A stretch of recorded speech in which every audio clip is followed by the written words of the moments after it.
Live mula sa GMA Network Center, ito ang 24 Oras.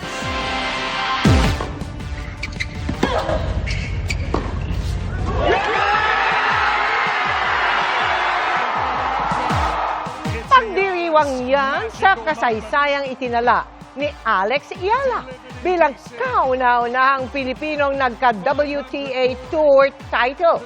Sineryuhan ni Ayala ang third set ng finals ng Mubadala DC Open para talunin si world number 3 Jessica Pegula sa score na 6-0. Dumagandong ang hiyawan mula DC sa Amerika hanggang sa Pilipinas. Kahit madaling araw na rito, ang mga kinailangang talunin ni Ayala at ang literal na hamon ng panahong sinarap niya. Balikan natin, maya-maya lang. Magandang gabi po, Luzon, Visayas at Mindanao.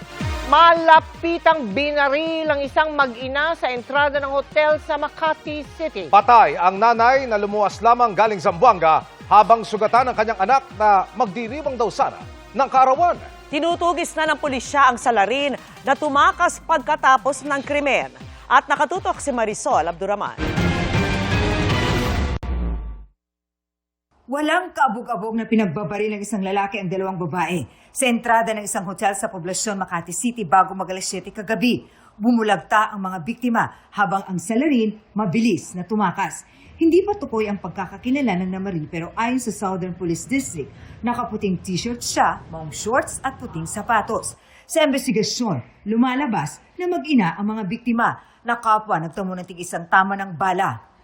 Patay ang 63 taong gulang na inang galing pang Zamboanga at 7 linggo lang lumuwas sa Metro Manila. Patuloy namang ginagamot sa ospital ang anak na bagaman stable ay hindi makausap ng mga pulis. Kahapon po is birthday mismo nung anak. So magsa-celebrate po sana sila. Nandun po sila sa harap ng hotel and then yung gunman po is medyo malapit sa kanila. So close range po yung pagputok. Yung anak po is dito sa may Kalawang Pisngi. Nabasag naman ang salamin sa entrada ng hotel. Nilagyan muna ito ng plywood habang inaayos na rin ang iba pang pinsala. Hindi na nagbigay ng pahayag ang hotel management dahil iniimbestigahan na raw ng mga otoridad ang nangyaring insidente. Pero balik na raw sa normal ang kanilang operasyon. Pero kumusta ang hotel sa ngayon, sir? Okay naman, it's in good in order po. Are they hotel guests? Oh, no. Bumuna ng Special Investigation Team ang pulisya na tututok sa nangyari. Umapila sila sa sinumang nakasaksi o may impormasyon sa nangyari na makipagtulungan. Upang matukoy po natin agad yung suspect, yung motibo. Marisol Abduraman, nakatuto 24 Oras. Sa Maynila, sugatan ang isang lalaki matapos siyang masabugan ng napulot niyang bagay na inakala niyang vape. Ang maling akala na nauwi sa disgrasya at asunto pa sa pagtutok ni Jomer Apresto. Kita sa CCTV ang isang lalaki na tila may kinakalikot habang nakaupo sa kanyang motorsiklo sa tapat ng Santa Ana Public Market sa Maynila mag-aalas 6 kagabi. Ilang saglit lang, sumabog ang bagay na kinakalikot ng lalaki. May kita sa video na agad siyang nilapitan ng kanyang live-in partner at ilang tao sa lugar. Dahil sa nangyari, pansamantalang isinara sa publiko ang bahagi ng Pedro Hill para makapagsagawa ng investigasyon ng SOCO at District Explosive and K9 Unit ng MPD. Nagtamo ng sugat sa mukha, tiyan at mga kamay ang 34 anyos na biktima.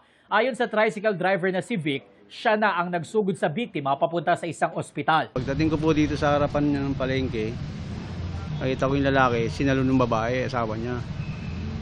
Tapos pagharap sa akin, puro dugo na yung lalaki. Kaya inaya ko na sumakay sa tricycle. Malakas po kasi andun na kami sa kapihan, taka yung mga nagtitinda doon narinig, pati sa sabor na narinig. Malakas talaga. Inakala raw ng lalaki na vape ang kinakalikot niya na napulot umano niya sa kanilang basurahan sa bahagi ng New Panaderos. Pero ayon sa pulisya, hindi vape kundi incomplete IED component o pampasabog ang napulot ng biktima. Kaya kahit siya ang nasugatan, kinakailangan daw siyang arestuhin dahil sa paglabag sa RA 9516 o ang illegal possession and use of explosives. Wala namang nadamay na iba pa sa pagsabog. Dapat, ang ginawa talaga niya is, upon checking nung ganong gamit, tawag siya sa barangay, sa pulis kagad para ma-check kung ano man yun. At chinig namin yung, yung blast site.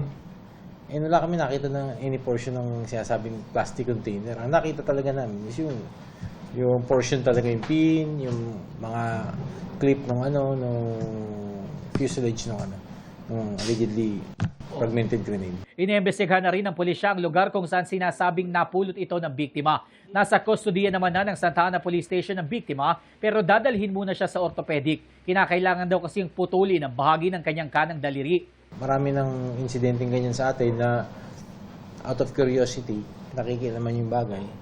Then eventually, sasabog pala. Marami nang napahamak dyan. Mag-alas 12 na ng hating gabi nang muling buksan sa publiko ang bahagi ng Pedro Hill. Jomer Apresto nakatutok, 24 oras. Ipinagdiriwang ngayon ng mga Pilipino ang makasaysayang panalo ni Pinay tennis sensation Alex Ayala sa 2026 Mubadala DC Open sa Amerika. Ito po ang unang Women's Tennis Association Championship title ni Ayala at una rin para sa Pilipinas. Ang tagumpay at Pinoy pride na hatid ni Ayala sa bansa sa pagtutok ni EJ Gomez.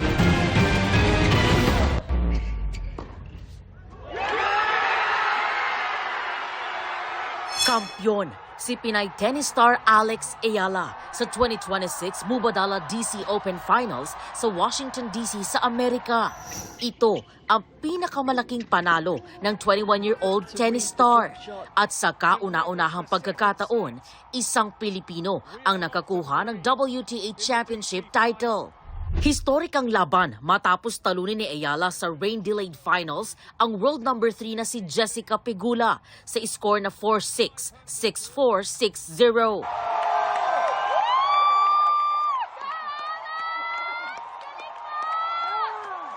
Kanya-kanyang wagayway ng watawat ng Pilipinas ang mga Pinoy at taga-suporta ni Ayala na nanood sa Washington, D.C. Dito naman sa Pilipinas, nagpuyat ang ating mga kababayan para subaybayan ang historic match sa watch party sa isang sports bar sa Pasig City. Walang tigil sa hiyawan at palakpakan sa tuwing makakapuntos si Ayala. Ang dalawang grupong ito nag-cheers pa bago ang last point ng match. Ilang segundo pa,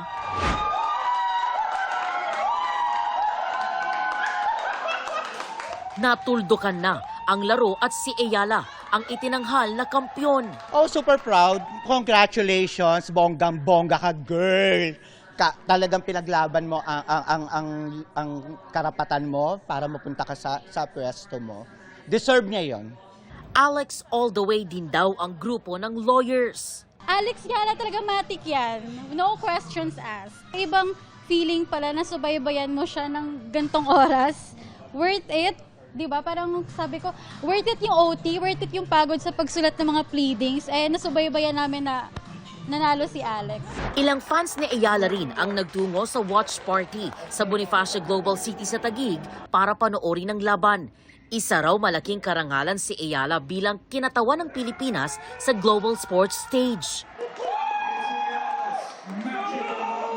I'm not really a tennis fan, but I feel like if she wins this, it's a huge achievement for us Filipinos. And yes, I'm rooting for her. Go Alex, go Alex. Of course, she's representing the Philippines and syempre, sport sa bansa natin tsaka sa mga atleta natin.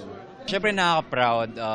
I'm not a tennis fan myself, but because of Alex, syempre nakaka-inspire to watch a fellow Filipino to win on the big stage.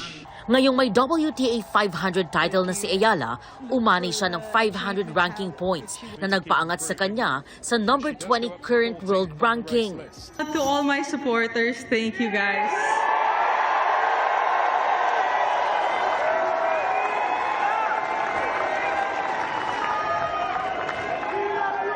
So thank you to all my supporters, especially the Filipino community here in DC and back home and wherever you are in the world. I really, guys, I feel all the love. Maraming salamat mga kababayan. Maraming salamat.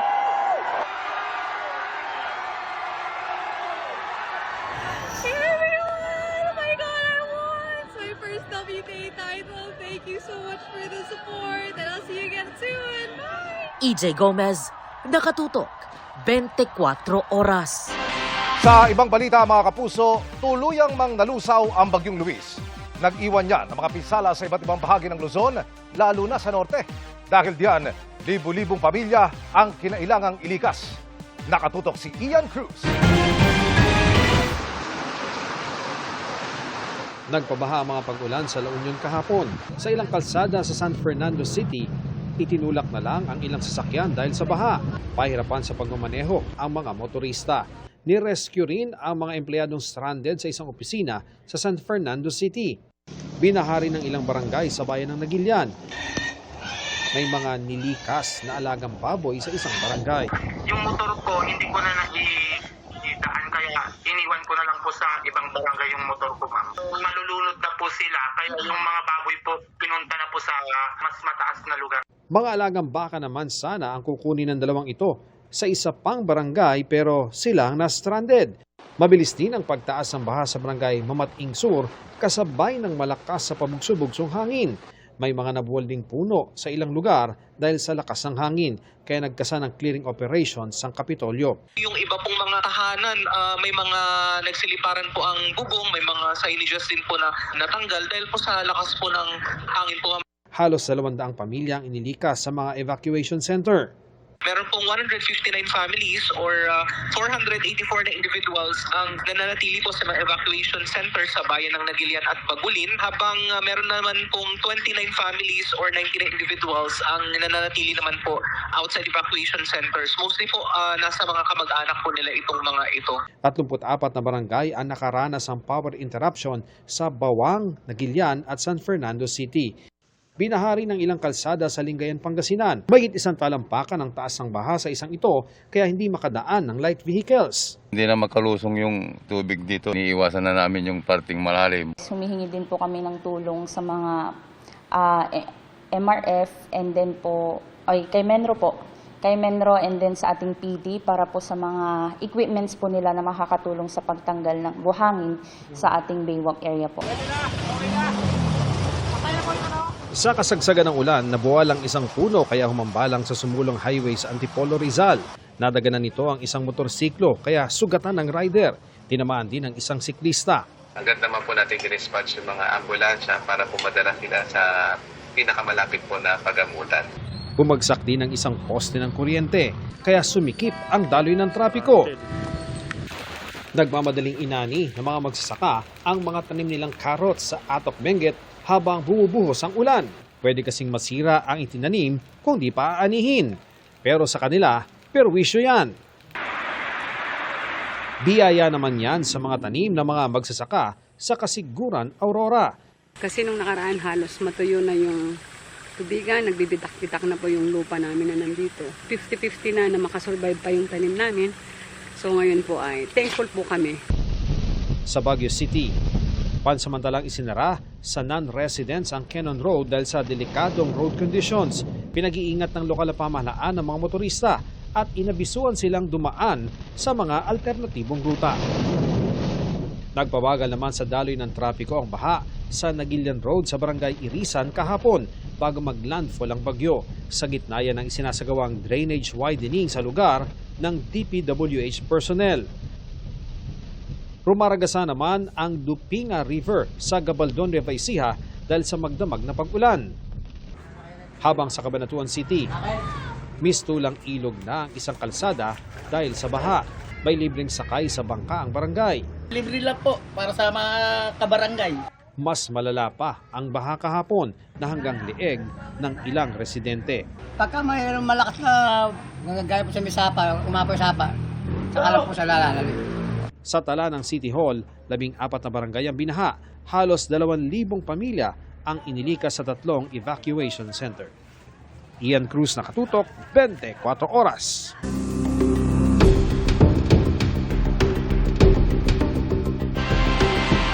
Dahil sa kabiguan ni Vice President Sara Duterte na maliquidate ng maayos ang kanyang confidential funds, sinabi ng testigo mula sa Commission on Audit na maaaring maipagpalagay na nagamit ang pondo sa personal na bagay. Tinawag tuloy itong scam ni Attorney Lorna Capuna ng prosekusyon, bagay na mariing tinutulan ng depensa. Nakatutok live si Sandra Aguinaldo. Sandra? Yes, Mel, nagpatuloy nga ngayon yung testimonya ng witness ng prosecution team at kaugnay pa rin po yan sa Article 1 o yung umano'y maling paggamit ng confidential fund ng Office of the Vice President at Department of Education na nagkakahalaga ng mahigit 600 million pesos.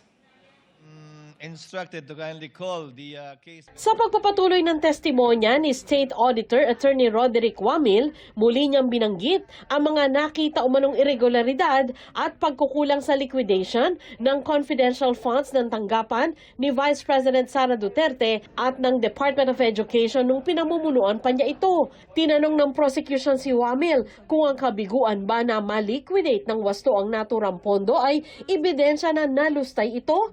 Tinukoy ni Attorney Lorna Kapunan ang joint circular ng Commission on Audit tungkol sa pag-liquidate ng confidential funds. Please read paragraph 8.3.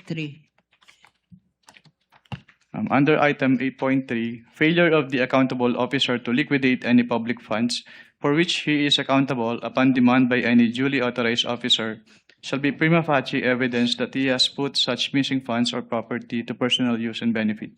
Okay. So nakalagay dito sa 8.3, you are a lawyer as well, Mr. Witness, apart from an auditor. Ano ang ibig sabihin dito ng prima facie evidence?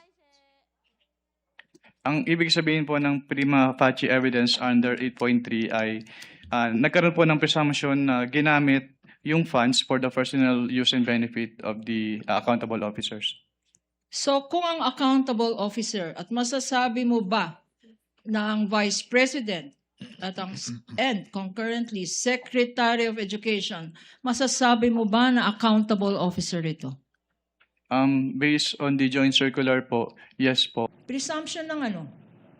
Under 8.3 po, presumption na yung fund po ay na-convert into personal use or benefit. Presumption na na-convert for personal use or benefit? Applicable dito sa sinabi mo? Conclusion of law, Your Honor. Calls for conclusion.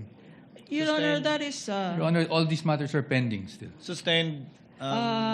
Your Honor, please, ang tawag ko lang doon, hindi prima facie evidence. Kung akong tatanungin, scam ito. Move to strike, No Your further Honor. Move to questions. strike. That is out of order, Your Honor. No further questions, Your Honor. So Move to strike. stricken from the record. Pinakita sa pagdinig ang mga dokumentong pirmado ni Vice President Sara Duterte na nooy nakaupong Education Secretary bilang siyang accountable officer.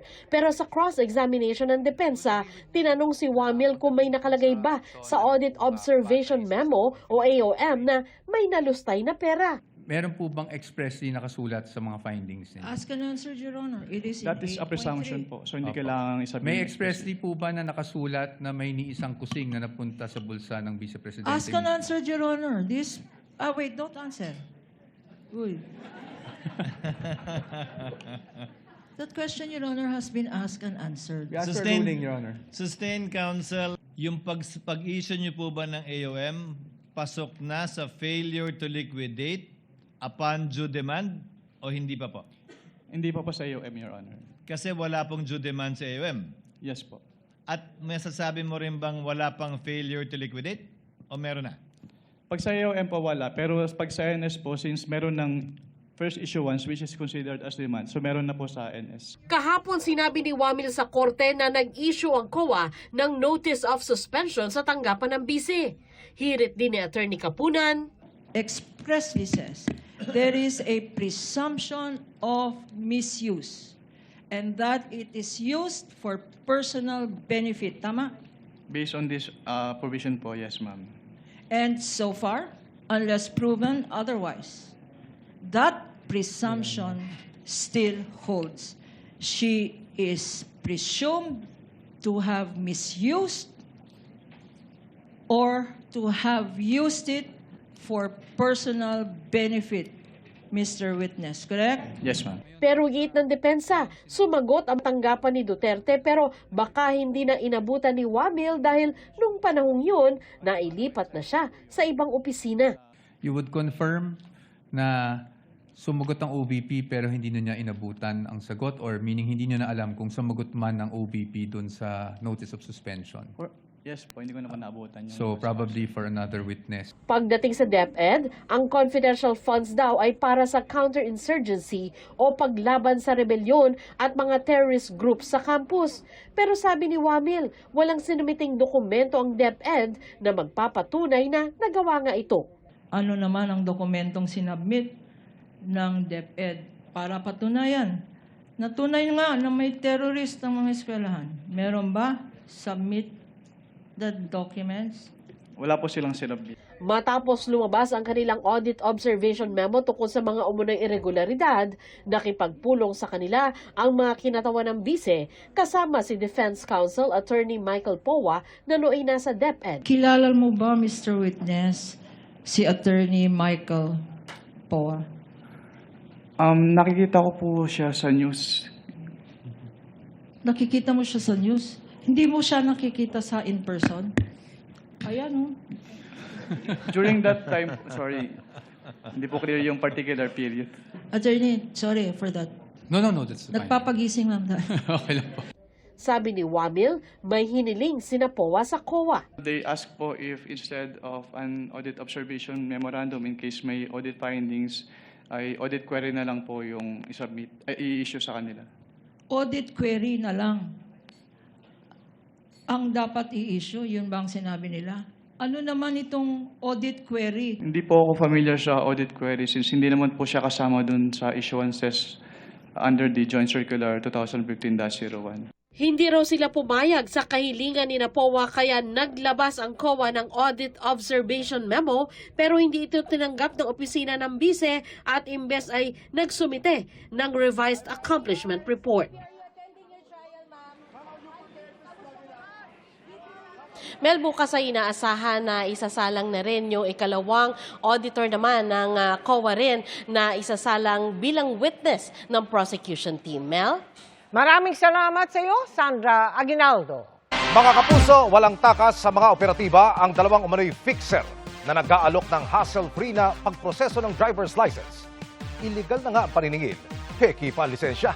Narito ang eksklusibong pagtutok. May pera na hawak niya. Pagkatanggap ng babaeng suspect ng Mark Money, agad silang inaresto ng mga katransaksyon sa loob ng sasakyan kung saan sila pumayag na makipag-deal. Wala silang kaalam-alam na undercover police pala ang mga kausap. Joint operation ito ng Land Transportation Office o LTO at ng Highway Patrol Group ng Pulisya o HPG sa harap mismo ng isang sangay ng LTO sa Quezon City. Ang target, mga nag-aalok para sa driver's license na mahirap tanggihan pero peke ang ibibigay. Non-appearance, madali na kasi lahat full package. Wala na silang dadaan ng driving school, wala na silang dadaan ng exam, basta bibigyan na lang sila ng LTO license card na kung saan pwede na silang makapagmaneho. Iniharap ang mga dinakip kay LTO Chief Assistant Secretary Marcos Lacanilao bago sila ipinid sa PNP HPG Headquarters. Ano ho nagtutulak sa inyo, ma'am, na pumasok sa ganitong trabaho? Siyempre, sir, yung pangkain araw-araw, yung hindi naman po namin sila niloko. Medical lang po ang inaloko sa kanya. No comment po ako, sir. Babala ng mga otoridad sa publiko, lalo na yung tinatamad na magproseso ng lisensya ng legal. Huwag po tayong papatol sa mga ganitong alok dahil alam naman po natin na ito ay illegal. At pagka nahuli po kayong nagmamaneho na may dala kayo ng mga fake driver's license, ay maaari po kayong kasuhan. Na-train po ang ating mga personnel. Alam po namin i-determine kung alin po ang fake at saka alin po ang tunay na mga driver's license. Binalaan din nila ang mga fixer. Meron tayong anti-red tape law. So yung mga fixer na lalo tumatambay dyan sa mga opisina ng gobyerno natin. Tigil-tigilan nyo na po dahil maaari po kayong mahihabla dyan. Emil Sumangil, nakatutok, 24 oras. Pumalag ang kampo ni dating Senador Bong Revilla sa sinabi ni Ombudsman Crispin Remulla sa pagpayag ng Sandigan Bayan na makapagpiyansa ang dating senador. Hindi naman daw apektado riyan ang mga maestrado ng Sandigan Bayan. At nakatutok si Maki Pulido. Umalma ang kampo ni dating Senador Bong Revilla sa komento ni Ombudsman Crispin Remulla nitong weekend na mukhang trinabaho kaya nakapagpiyansa ang dating senador.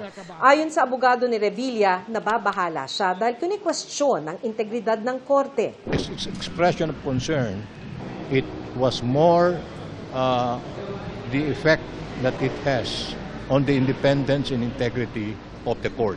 Pero ang mga mahistrado ng Sandigan Bayan 3rd Division na pumayag na makapagpiyansa si Revilla sa kasong malversation of public funds, hindi na pinatulan ito. Si Associate Justice Ronald Moreno hindi raw na-offend. Kung anuman daw ang ipinapahiwatig ni Remulla, giit ni Moreno, hindi siya natatakot at pinaninindigan niya ang resolusyon. Sa loob daw ng mahigit 2 dekada niya sa hudikatura, ni minsan hindi siya nakusahang na impluwensyahan ng pera o panggigipit ang ibinaba niyang desisyon. Hindi rin ito minasama ni Associate Justice Fritz de los Santos na bumotong pabor sa pagpiyansa at nagsulat ng resolusyon. Alam daw niyang hindi isang popularity contest ang pagdedesisyon sa mga kaso at tanggap niyang bahagi ng kanilang trabaho ang mga ganitong reaksyon. Tanging si Associate Justice Chairperson Carl Miranda ang hindi pumabor na makapagpiyansa si Revilla. Giit ng mahistrado, ginagabayan daw sila ng moto ng Sandigan Bayan na honor, integrity at accountability. Pare-pareho raw sila ng tinitingnang ebidensya pero maaring mula sa magkakaibang anggulo. Nang magpatuloy na ang pagdinig, ibinalik ng prosekusyon bilang testigo si dating DPWH Undersecretary Roberto Bernardo. Sa kanyang testimonya, sabi ni Bernardo, si Revilla ang lumapit sa kanya para humingi ng kickback na 25%.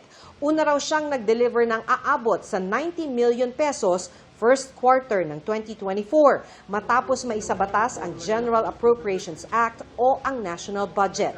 Humingi na rin daw si Revilla ng alokasyon ng budget para sa mga proyekto mula kay dating DPWH Secretary Manny Bonoan na aabot ng 2 billion pesos mula sa 2024 at 2025 national budget. May pagkakataon daw na naganap ito sa meeting sa Senado habang isinasagawa ang budget deliberations. Dagdag ni Bernardo, bilang proponent ng proyekto, inaasahan na ng legislator ang commitment o kickback. Sabi niya, halos lahat ng mga mambabatas may mga alokasyon, maliban daw kay Senator Ping Lacson. Nang tanungin ng mahistrado si Bernardo kung sino pa ang sinerbisyohan niya, itinuro ni Bernardo sina dating Senator Nancy Binay, Senators Cheese Escudero at Jinggoy Estrada. Humihingi pa kami ng pahayag ng mga nabanggit na mambabatas, pero dati na nilang itinanggi ang mga paratang na tumanggap sila ng komisyon mula sa mga proyekto. Becky Pulido, nakatutok, 24 oras. Umapila si Senador Jinggoy Estrada sa Sandigan Bayan. Nabalik na rin ang unang desisyon nitong huwag siyang payagang makapagpiyansa para sa kasong plunder kaugnay sa flood control scandal.